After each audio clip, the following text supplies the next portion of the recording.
창세기 23장입니다. 창세기 23장 1절로 20절까지 말씀을 함께 보겠습니다.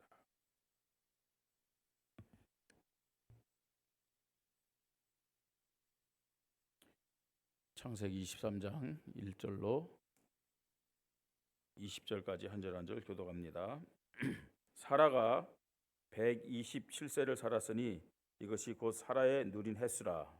사라가 가나안 땅 헤브론 곧 기럇 아르바에서 죽음에 아브라함이 들어가서 사라를 위하여 슬퍼하며 애통하다가 그 시신 앞에서 일어나 나가서 헷 족속에게 말하여 이르되 나는 당신들 중에 나그네요 거류하는 자이니 당신들 중에서 내게 매장할 소유지를 주어 내가 나의 죽은 자를 내 앞에서 내어다가 장사하게 하시오. 헷 족속이 아브라함에게 대답하여 이르되 내 주여 들으소서. 당신은 우리 가운데 있는 하나님이 세우신 지도자이시니 우리 묘실 중에서 좋은 것을 택하여 당신의 죽은 자를 장사하게 하소서. 우리 중에서 자기 묘실에 당신의 죽은 자 장사함을 금할 자가 없으리이다. 아브라함이 일어나 그 땅 주민 헷 족속을 향하여 몸을 굽히고 그들에게 말하여 이르되 나로 나의 죽은 자를 내 앞에 내어다가 장사하게 하는 일이 당신들의 뜻일진데 내 말을 듣고 나를 위하여 소할의 아들 에브론에게 구하여 그가 그의 밭머리에 있는 그의 막벨라 굴을 내게 주도록 하되 충분한 대가를 받고 그 굴을 내게 주어 당신들 중에서 매장할 소유지가 되게 하기를 원하노라 하매 에브론이 헷 족속 중에 앉아 있더니 그가 헷 족속 곧 성문에 들어온 모든 자가 듣는 데서 아브라함에게 대답하여 이르되 내 주여 그리 마시고 내 말을 들으소서. 내가 그 밭을 당신에게 드리고 그 속의 굴도 내가 당신에게 드리되 내가 내 동족 앞에서 당신에게 드리오니 당신의 죽은 자를 장사하소서. 아브라함이 이에 그 땅 백성 앞에서 몸을 굽히고 그 땅의 백성이 듣는 데서 에브론에게 말하여 이르되 당신이 합당히 여기면 청하건대 내 말을 들으시오. 내가 그 밭값을 당신에게 주리니 당신은 내게서 받으시오. 내가 나의 죽은 자를 거기 장사하겠노라. 에브론이 아브라함에게 대답하여 이르되 내 주여 내 말을 들으소서. 땅값은 은 400세겔이나 그것이 나와 당신 사이에 무슨 문제가 되리까?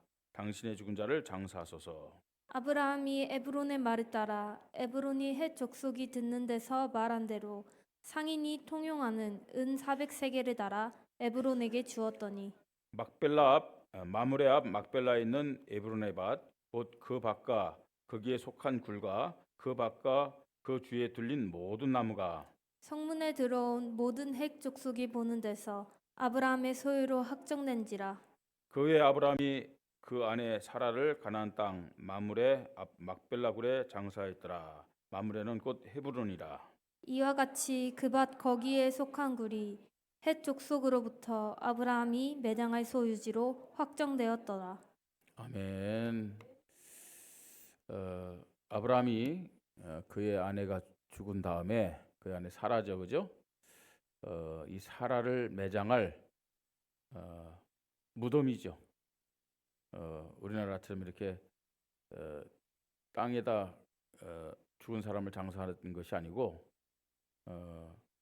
그 중동 또 이 가나안 땅에서는 어디다가 장사해요? 동굴에다가 장사하는 풍속이 있습니다.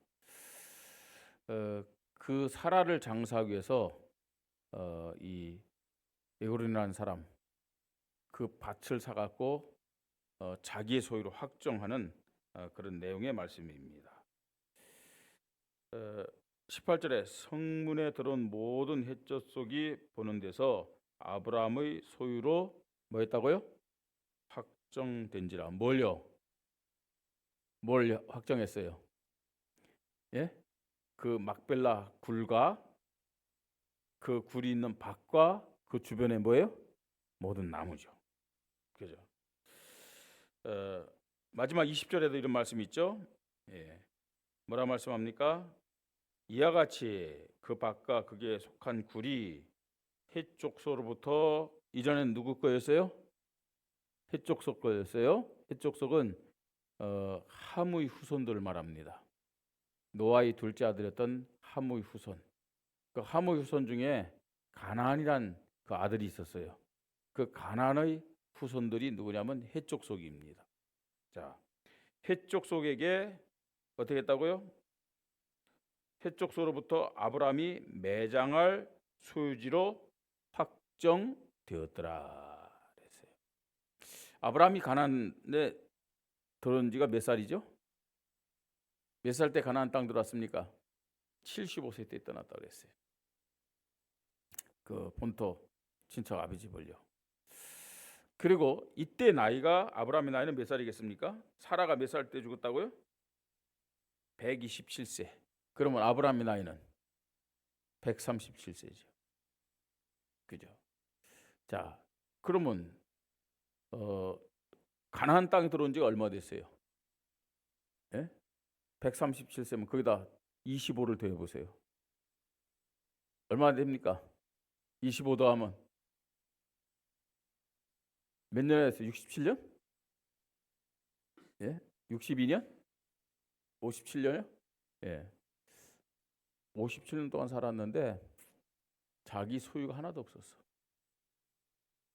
물론 들어와서 땅이 넓으니까 아브라함이 뭐 틀을 잡고 살았지만, 근데 아브라함이 뭐라고 고백했어요? 14절에 보니까 뭐라 그랬어요? 나는 당신들 중에 누구라고요? 4절에 보세요. 당신들 중에 누구라고 그랬어요? 나그네다 그랬어요. 나그네요. 거류하는 자이니. 그죠? 자기 소유가 하나도 없을 때니까요. 예. 나그네고 거류한다. 거류한다는 말은 무슨 말이에요? 거기 머무른다는 거예요? 근데 곧 떠날 사람이란 얘기죠. 그런 모습으로 살았다니까요. 왜요? 하나님이 약속한 땅이지만 실제적으로 법적으로는 아브라함의 소유가 있었다고 없었다고요? 아무것도 없었어요.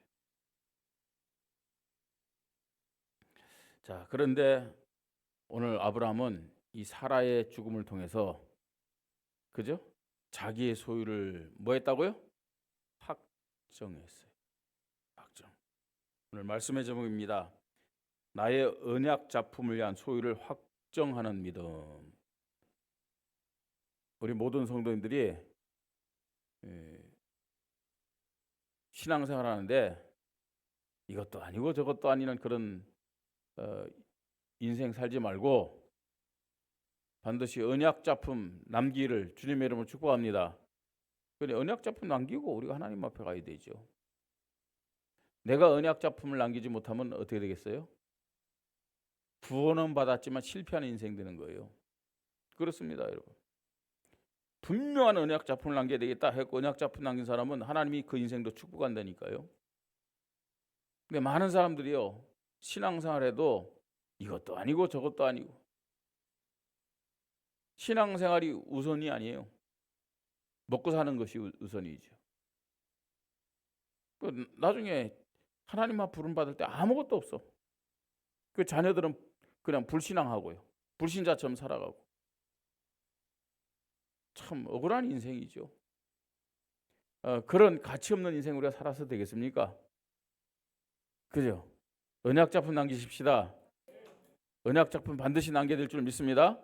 그래야 내가 하나님 앞에 섰을 때 잘했다 칭찬받기도 하고, 지난주에 말씀드린 것처럼 멸류관에 상급도 받을 수 있고, 더 나아가서 내가 언약 작품을 남겨 내 자녀들이, 우리 후대들이 하나님의 축복을 받게 됨을 믿으시 바랍니다. 예? 여러분, 자녀들이 나중에 여러분을 보면서 왜 우리 부모는 이렇게 살았는지 모르겠다, 언약 작품 없으면 그렇게 원망해요. 심지어는요, 내가 언약 작품 남기지 못하면 자녀들이 예수 믿지 않고 지옥 갈 수 있잖아요. 지옥 가서요 애통하면서 원망합니다. 우리 부모가 제대로 나에게 신앙을 가르쳤다면, 언약 작품을 남겼다면 내가 이곳에 오지 않았을 텐데. 그죠? 영원한 불행을 줄 수가 있습니다. 그래서 반드시 우리는 언약 작품 남기고 하나님 앞에 가야 될 줄 믿으시 바랍니다. 자, 그럼 언약 작품을 남기기 위해서는 그 언약 작품을 남기기 위한 그릇을 준비해야 되는 거예요.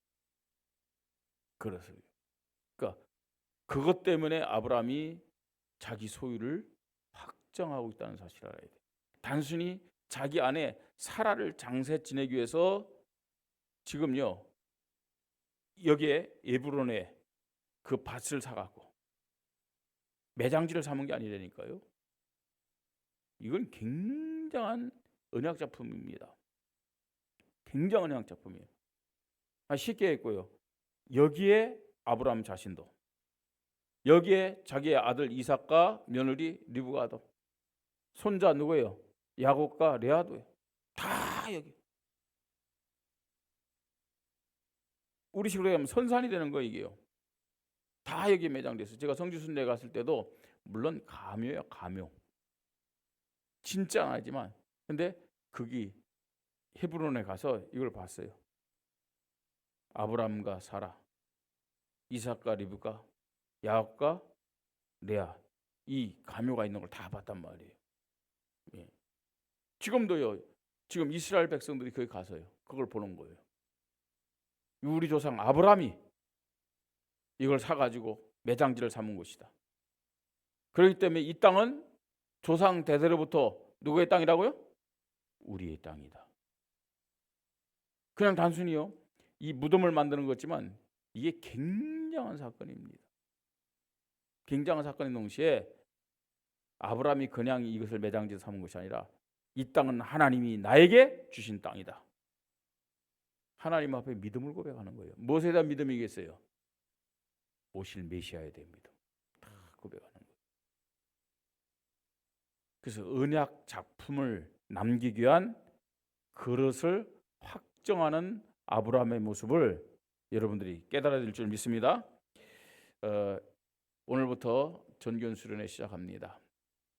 전견 수련회 시작하는데 복음의 열매로 하나님께 영광 돌리는 제자의 믿음이란 주제로 우리가 전견 수련회를 시작했는데 아무리 복음의 열매 그래도요 그릇이 만들어지지 않으면은 열매를 맺을 수가 없어요. 그렇죠? 근데요 하나님의 자녀들이 일주일을 살고 한 달을 살고 1년을 하면서 그게 합당한 복음의 열매는 반드시 나타나야 돼요. 그죠? 복음의 열매가 없다. 열매 없이 신앙생활한다.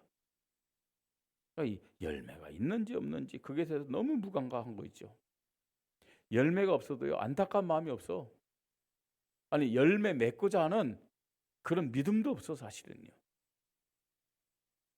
예? 그런 모습을 하나님은 어떻게 생각할까요? 그런 모습을 우리 주님은 어떻게 바라보고 계실까요? 성경에 답이 나와서 있어요. 성경에 마태복음 21장 18절 19절 성경에 답이 딱 나와 있어요. 열매를 맺지 못한다. 열매에 대한 그런 믿음도 없다. 예배는 계속 드리는데 말씀은 계속 듣는데 열매가 없다. 마태복음 21장 18절 19절 자 한번 우리 성경을 말씀 보십시다. 마태복음 21장 18절 19절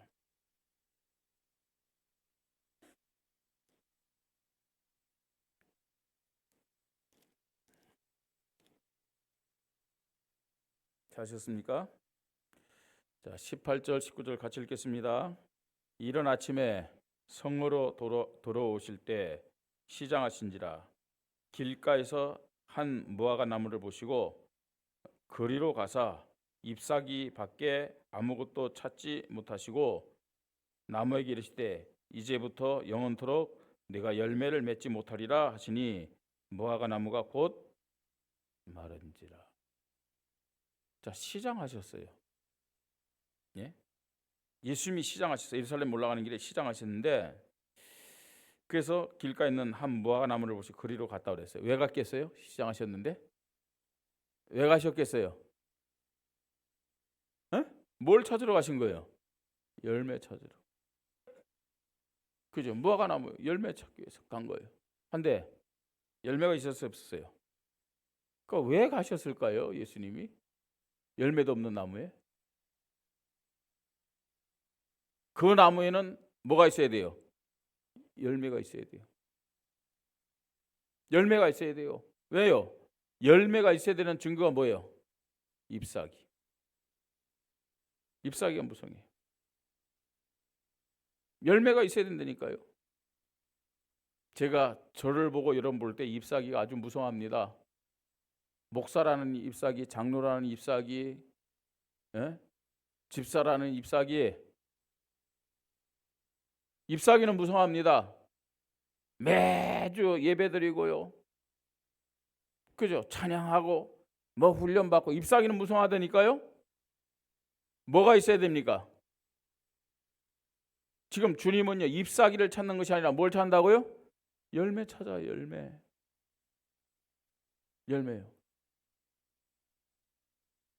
열매가 없었어요. 열매가 없었다. 다른 사람은 야, 저 사람 믿음 좋다. 장로야? 믿음 좋을 거야. 목사야? 전도사야? 야, 믿음 좋을 거야. 열매가 없어. 열매 없는 믿음이 좋은 믿음인가요? 그것은 속이는 믿음이에요. 거짓된 믿음이에요. 그건. 거짓된 믿음. 그래서 보세요. 뭐라고 합니까? 나무에게 이르시되 이제부터 영원토록 네가 열매를 뭐요? 맺지 못하리라. 이제부터 네가. 예. 여러분, 열매 없이 계속 시간만 지나가면 잎만 무성한 무화과 나무와 같이 된다는 사실을 알아야 돼요. 언제까지 우리가 열매 없이 그렇게 신앙생활 해야 됩니까? 열매에 대한 관심도 없어요. 예? 하나님 볼 때, 주님 볼 때 우리의 모습이 어떤 모습이 있는가?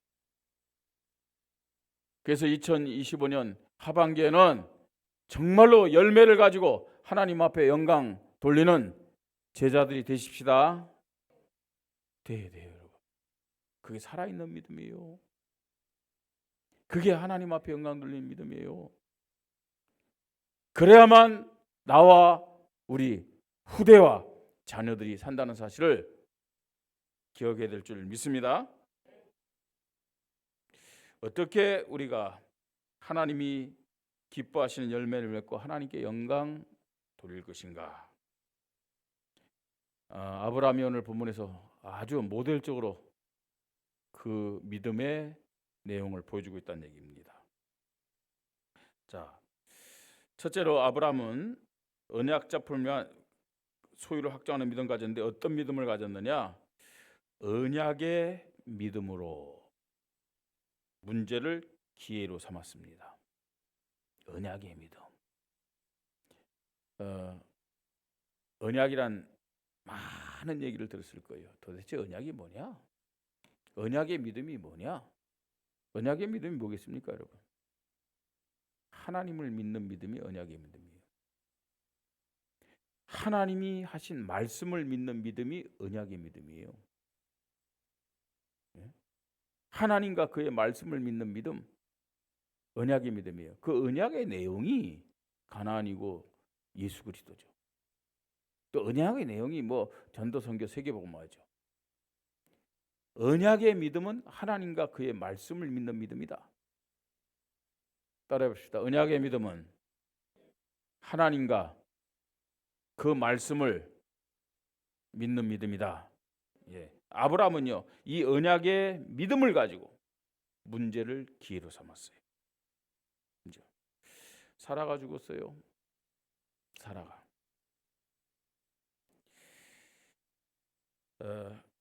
그래서요, 사라가 죽었을 때 아브라함은 어떻게 했어요? 2절에 보니까 아브라함이 들어가서 사라를 위하여 뭐 했다고요? 슬퍼하며 애통했다고 그랬어요. 당연하죠. 그죠? 자기 부인이 죽었는데 할렐루야 춤추겠습니까? 진짜 믿음 좀 춤추겠죠. 천국 갔으니까. 그런데 인간이잖아요. 안 그래? 인간이기 때문에 슬픔이 있을 수 있어요. 애통하고 슬퍼했다고 그랬어요. 근데 그게 끝이 아니었어요. 예. 그는요 어떻게 했느냐? 3절에 그 시신 앞에 일어나 나가서 해족속에게 말하여 이르되, 그렇죠? 사라의 죽음 앞에서 인간적으로 뭐 했다고요? 슬퍼하며 애통했지만, 그러면서요 그 자리에 머무른 게 아니에요. 슬퍼하며 애통했지만 언약의 믿음 가지고, 하나님에 대한 믿음과 하나님이 약속하신 그 말씀에 대한 믿음 가지고 누구에게 나갔다고요? 해족속에게 나갔어요. 하나님이 자신을 인도하셨어요. 하나님이 말씀하셨어요. 뭘 말씀했냐? 가나안 땅에 대한 말씀을 주셨잖아요. 가나안 땅을 아브라함에게 주셨다고 말씀했잖아요. 그런데 지금 아브라함은 자기 소유가 하나도 없단 말이에요. 이 사라의 죽음을 통해서 하나님과 하나님의 말씀에 대한 그 믿음을 가지고 가나안 땅을 자기 소유로 삼을 수 있는 기회로 삼았다는 거예요. 예. 여러분, 많은 사람들이 예배드리고 말씀을 보고 기도도 하면서 사실은요 육신적인 것에 매여 있는 사람이 참 많습니다. 그 육신의 한계를 못 뛰어넘는 거예요. 예. 부부와 관계에서도 그렇고, 부모와 자식의 관계에서도 그렇고, 친구와의 관계에서도 그렇고요. 거의 육신에 매입니다. 그건 복음이 아닙니다. 그건 종교예요. 예. 불신자들 다 그 기준, 그 수준에 살아가는데 그걸 무시하라는 얘기가 아니에요.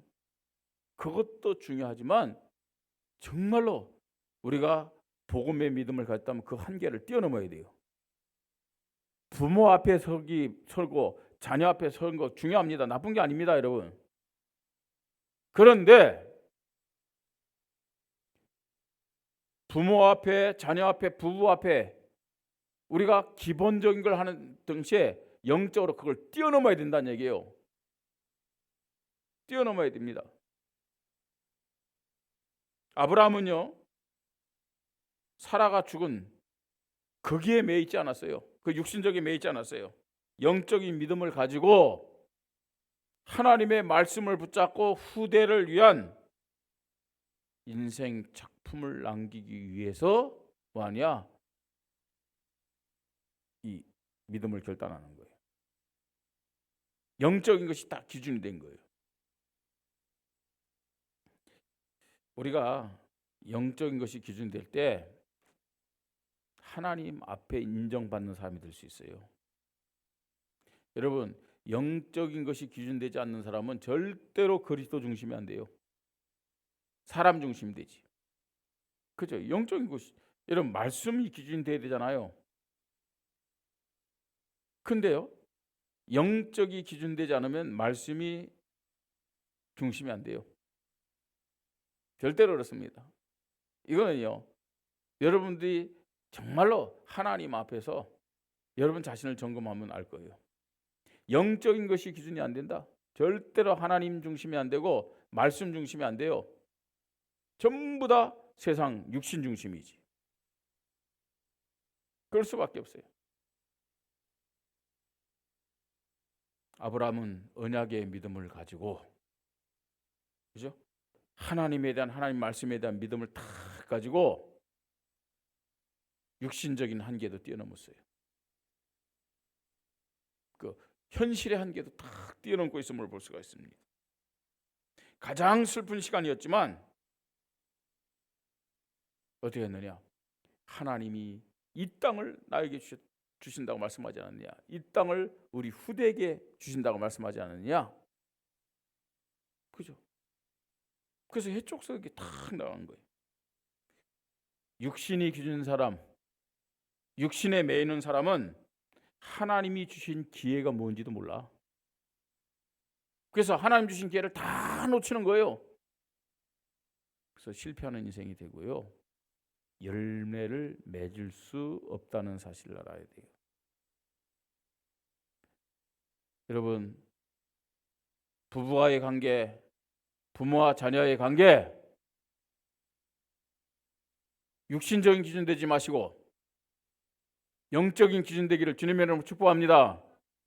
그래야만 우리가 하나님 주신 기회를 탁 붙잡고 언약 작품을 만들 수 있는 믿음을 확정하게 됨을 깨달아야 됩니다.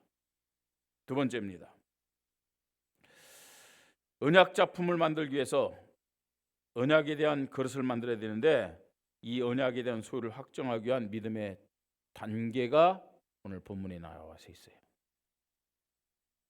아브라함은 평소에 어떤 삶을 살았느냐? 4절에 뭐라 말씀합니까?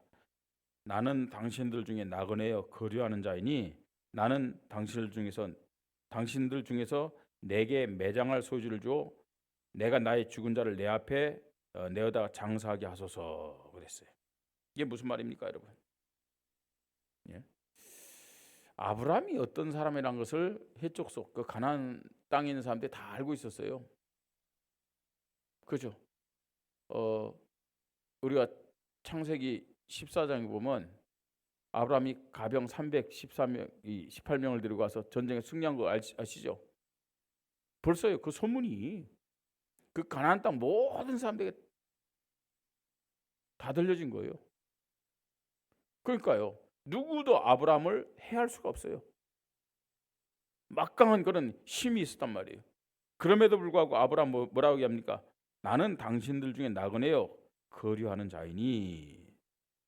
어떤 모습입니까, 여러분? 그들을 섬기고 그들을 사랑하며 아주 좋은 관계를 유지한 거예요. 아주 겸손한 모습입니다. 자, 그러면서 5절 6절 보니까 이런 말씀이 있어요. 헷족속이 아브라함에게 대답하여 돼. 헷족속은 아브라함을 어떻게 생각했느냐? 내 주여 들으소서. 당신은 우리 가운데 있는 누구라고요? 하나님이 세우신 지도자이시니 우리 묘실 중에서 좋은 것을 택하여 당신의 죽은 자를 장사하소서. 우리 중에서 자기 묘실에 당신의 죽은 자를 장사함을 금할 자가 없으리다. 어떻습니까, 여러분? 이 불신자들이 아브라함 어떻게 생각하고 있어요? 하나님이 세우신 누구라고요? 지도자. 하나님이 함께하는 사람입니다. 하나님이 축복하는 사람입니다. 하나님이 함께하고 하나님 축복하는 사람을 감히 누가 건들겠어요? 안 그래? 불신자들이 이렇게 인정하고 있다니까요. 불신자들이 아브라함을요. 하나님에 대한 믿음의 사람으로 불신자들이 아브라함을 인정하고 있어요. 우리 성도님들이 현장에서 이런 인생, 이런 삶이 되기를 주님의 이름으로 축복합니다. 예수 믿는다고 왕따 당하고요. 인정도 못 받고. 여러분, 그래서 전도가 안 되는 거예요. 그래서 현장에 있는 축복들 다 놓치는 거예요. 자, 그러면서 아브라함은요, 내가 지금 죽은 자, 내 아내가 죽었는데 장사하기 위해서 장소를 찾는데, 그죠? 에브론의 그 소유 막벨라 굴을 나에게 팔아라 그랬어요. 근데 에브론이 뭐라 그럽니까? 에브론이 뭐라 그랬어요? 아니, 어떻게 제가 당신에게 팔겠습니까? 그냥 쓰십시오. 그죠? 그냥 쓰십시오. 무상으로 그냥 쓰십시오 그랬어요. 근데 아브라함은요, 그냥 고맙습니다 하고 받아갖고 그냥 쓴 것이 아니잖아요. 그죠? 어떻게 했어요? 돈을 줬어요. 얼마를 줬다고요? 400세겔을 줬다고 그랬어요. 이 에브론이 말한 그 금액을 그대로 준 거예요. 400세겔. 왜요? 그래야만 아브라함의 소유권이 될 수 있다는 얘기예요. 법적인 소유. 무상으로 쓴 것이 아니라 값을 치러서.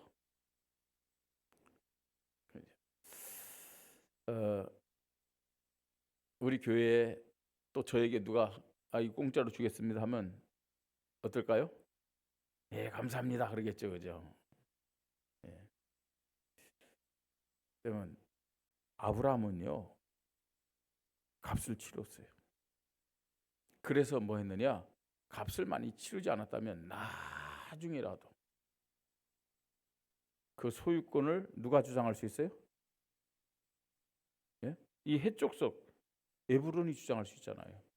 그때 아브라함이 힘들고 어려웠을 때 내가 잠시 그거 쓰라고 빌려줬던 거 아니냐? 그건 내 땅이다. 할 말이 있어요, 없어요? 없어요. 월세는 내 거 아니잖아요. 전세는 내 게 아니잖아요. 그죠? 누가 주인이냐? 누가 주인이에요? 그 소유권을 가진 자가 주인이란 말이에요. 하나님이 이 땅을 나에게 주셨는데 그럼 내가 소유해야 될 거 아니에요. 법적 소유권을 얻기 위해서 뭐 했다고요? 값을 다 치른 거예요. 열매를 맺기 위한 단계, 겸손하게 섬기며 사랑하면서 여러분들이 현장에서 사시기를 바랍니다. 불신자들에게 인정받기를 바랍니다. 그래서요, 내가 저 사람 가는 교회를 따라가고 싶다. 저 사람이 믿는 하나님을 나도 믿고 싶다. 아시겠습니까? 그게 인정받아야 돼요. 내가 보니까 이 하나님 믿어도 예수 믿어도 별거 아니네. 그렇잖아요. 교회를 다닌다면서 열매가 없으면요. 사실은 우리를 보면서 예수 믿고 싶다는 사람이 누가 있겠습니까? 하나님의 살아계심을 누가 고백하겠습니까? 그래서요, 하나님 자녀들이 열매 없이 사는 것이 그게 큰 불신앙이라는 사실을 알아야 돼요.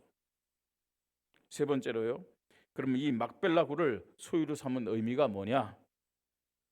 말씀드렸듯이 법적으로 아브라함의 소유를 삼았는데 법적으로 아브라함의 소유를 삼았기 때문에 이것은 아브라함만이 아니라 누구의 소유되는 거예요? 그 후손의 소유가 될 수 있다는 얘기. 그 후손의 소유. 그래서요, 믿음의 조상들이 다 아브라함이 소유로 삼은 이곳에 장사되었음을 우리는 확인합니다. 많은 성경구들이 있습니다만 창세기 49장 29절로 33절 우리 말씀을 함께 보겠습니다. 올려주세요. 자, 같이 읽겠습니다.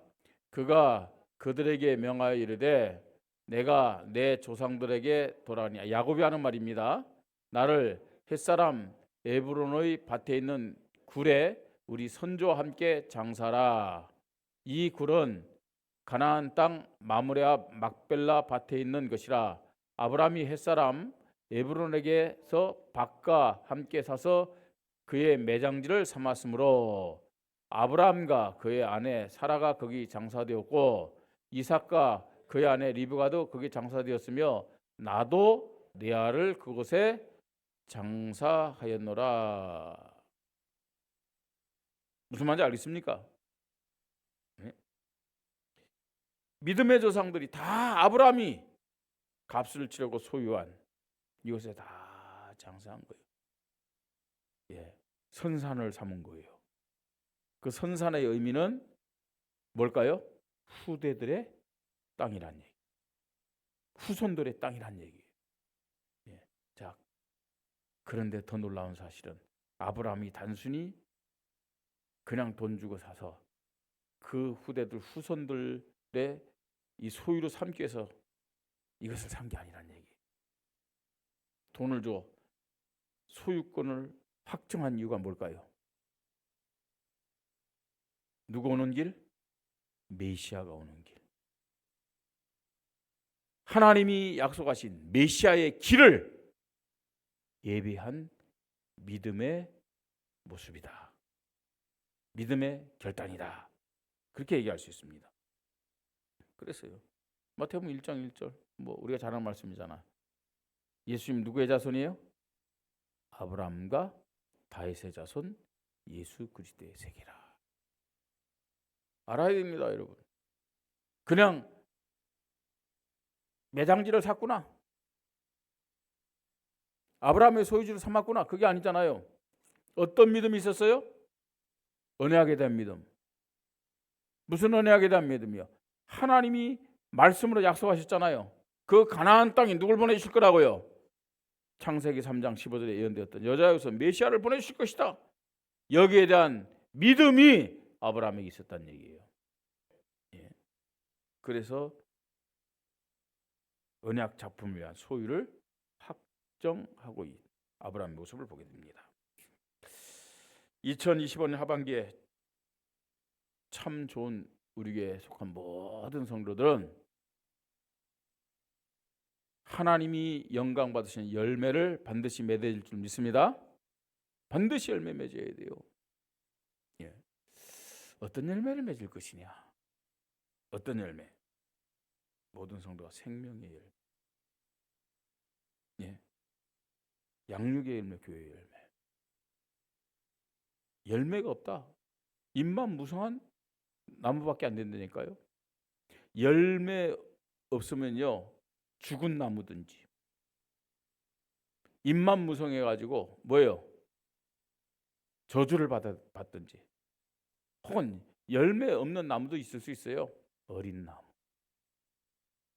어린 나무. 그죠? 왜 이런 말씀을 드냐? 반드시 열매 맺자는 얘기. 열매가 있어도 되고 없어도 되고. 지금까지 우리 그렇게 신앙생활 했잖아요. 또 그렇게 신앙생활 해야 됩니까? 그런 병든 신앙생활, 틀린 신앙생활, 가짜 신앙생활 이제 하지 말자는 얘기예요.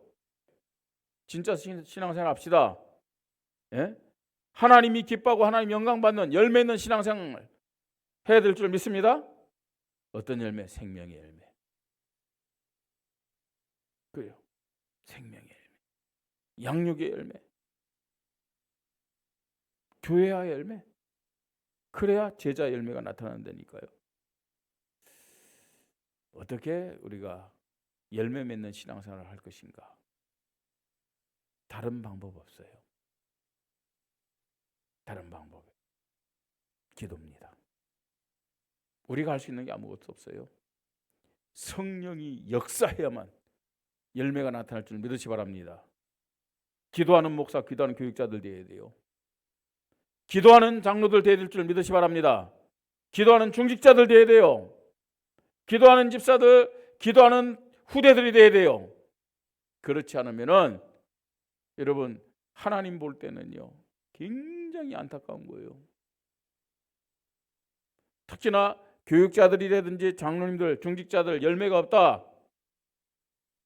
나도 모르게 후대들에게 열매 없는 모델이 돼요. 열매 없는 모델. 그죠? 하나님 앞에 기도해야 됩니다. 하나님, 2025년 남은 시간에는 생명의 열매, 양육의 열매, 교회의 열매를 통해 제자 열매가 나타나게 하여 주시옵소서. 내가 성도들과 후대들 앞에 열매 없는 자의 모델이 되지 않게 하시고,